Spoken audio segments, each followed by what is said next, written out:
All right, welcome to the deep dive. So today we're jumping into something that I think is, well, it's everywhere. Diffusion models. We're talking about the tech behind things like stable diffusion, all those incredible image generators, but also, audio, video, even complex scientific data. Yeah, and their ability to create, I mean, it's genuinely new stuff. It's astonishing. But there's this puzzle, right, for anyone who's actually built one of these. The puzzle being that these models are they're enormous. They're what we call overparameterized. Billions of parts, all tuned on a data set that, while huge, is still finite. And the textbook rule for that kind of model is that if you train it for long enough, it should just memorize the data. It should just start spitting back the exact things it was trained on. Exactly. It should stop generalizing and just start copying. Yeah. So the question we're really digging into today is, if these models can memorize, why in practice do they usually not? Well, we're diving into some fascinating research that looks at the training process itself. Our mission really is to unpack this idea of implicit dynamical regularization.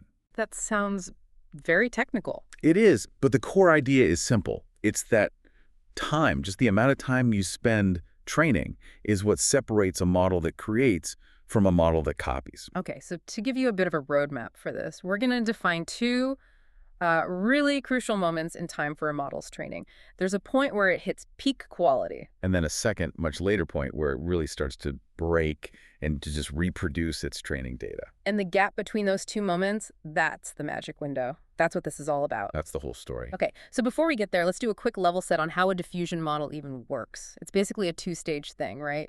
Inspired by physics. That's a great way to put it, yeah. First, you have what's called the forward process. And it's really simple. You take your data, say a clean photograph, and you systematically add noise to it. A little bit at a time. A little bit at a time, step by step, until it's just complete static, nothing left. It's described by a stochastic differential equation, but really you're just destroying information in a controlled way. And then comes the magic part, the backward process. Right. This is where the model learns to reverse that. Yeah. It learns how to take a screen full of pure static and step by step remove the noise until a coherent image emerges. And it needs a guide to do that, right? It can't just guess. Exactly. And that guide is something called the score function. You can think of your data as like mountains and valleys on a map. The score function is the compass. Okay. It's the gradient. It tells the model, okay, from this noisy point, the steepest path towards real image is that way. It's constantly pointing toward the highest probability data. That makes perfect sense. It's basically showing it the way home. So let's talk about the memorization trap. What happens when that goes wrong? Well, when we train the model, we're trying to get its learned score function to perfectly match the true one, what we call the population score. The ideal map of all possible faces or all possible cats. Exactly. But if you train for too long, until the loss is basically zero, the model gives up on learning that ideal map. It starts learning something else, the empirical score. And the empirical score is what, a map of only the specific training images? You got it. It's a map with, microscopic, spiky details that only correspond to the exact photos it was trained on. And once it learns that map, it's game over. It's just going to reproduce those training samples. We've known for a while that, the architecture itself can help prevent this, but it still happens all the time with smaller data sets. Right. So the architecture wasn't the full story.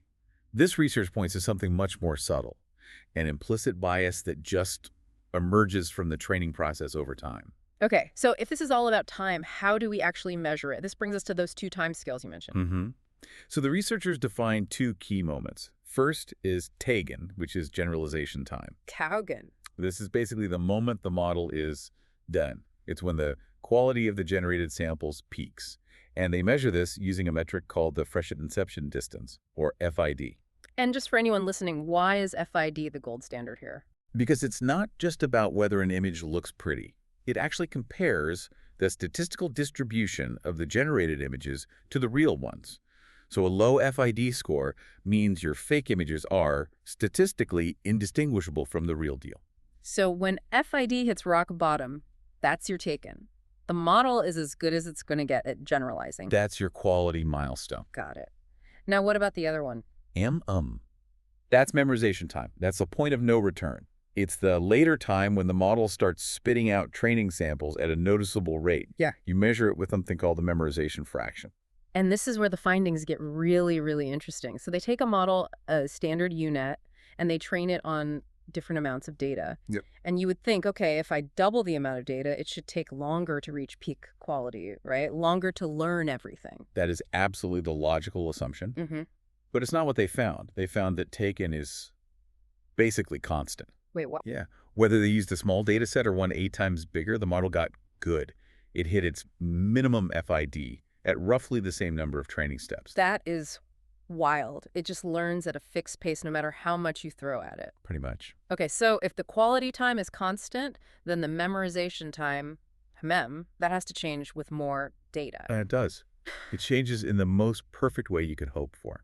They found that TEM scales linearly with the training set size, hen. So if you double the training data... You roughly double the amount of time you can train before the model starts to memorize. And that's it. That's the whole trick, the widening window. That's the genius of it. Your safe zone, the time between getting good samples at 10 and starting to copy a TEM, that window gets wider and wider the more data you have. So for a huge model like Stable Diffusion, trained on billions of images, that window is just enormous. It's massive. And that's the key. The data isn't just making the model better. It's actively buying the engineers regulatory time.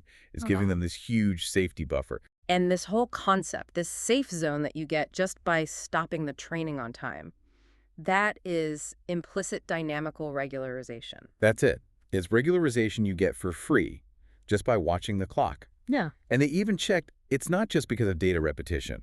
Even with full batch updates, chem still scales with n. It's a fundamental property of the training dynamics. Okay, that's a huge piece of the puzzle. But what about the model itself? Does the size of the network play a role here? It absolutely does. That's the next part.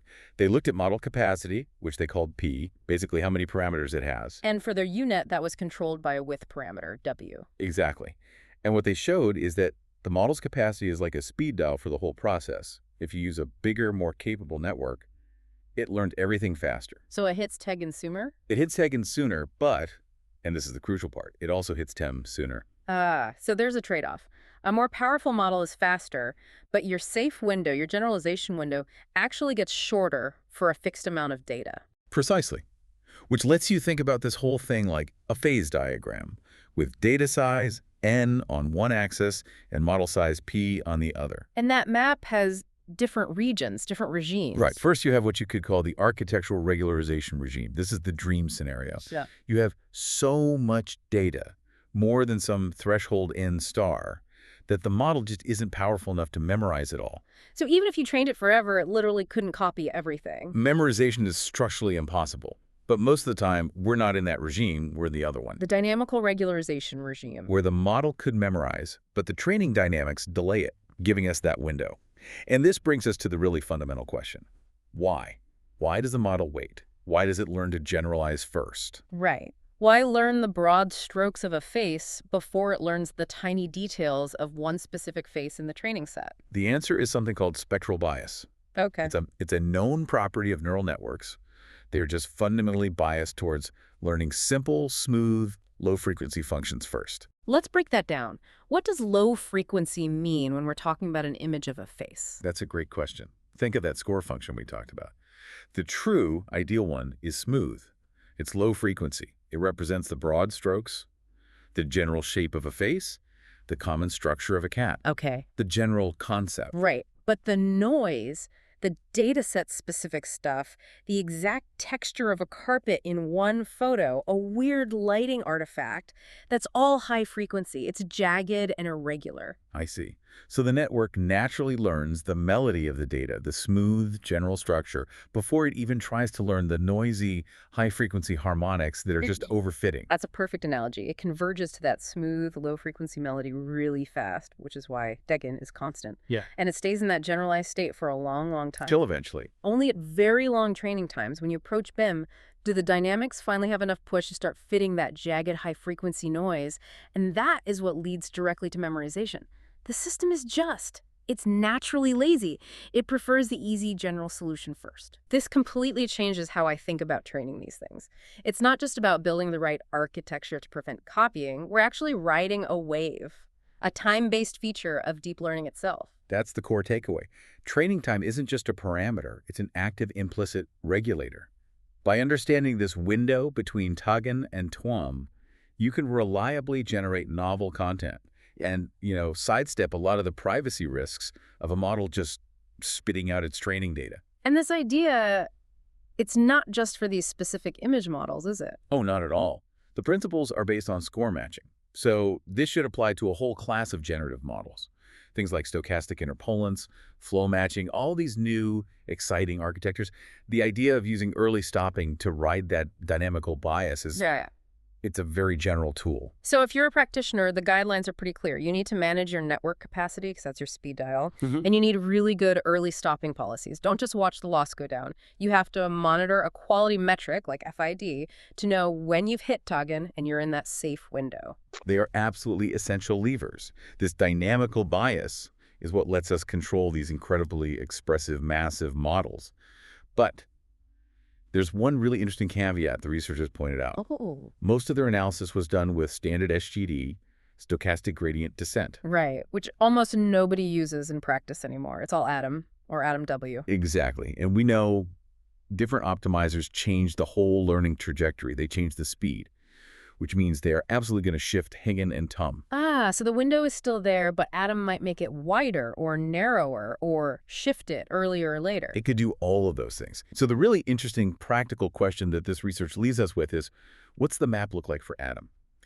If we could figure out exactly how these more advanced optimizers change the size and scaling of that generalization window, what new practical tricks could we learn about training these models better, faster, and safer? Yeah. That's something really fascinating to think about.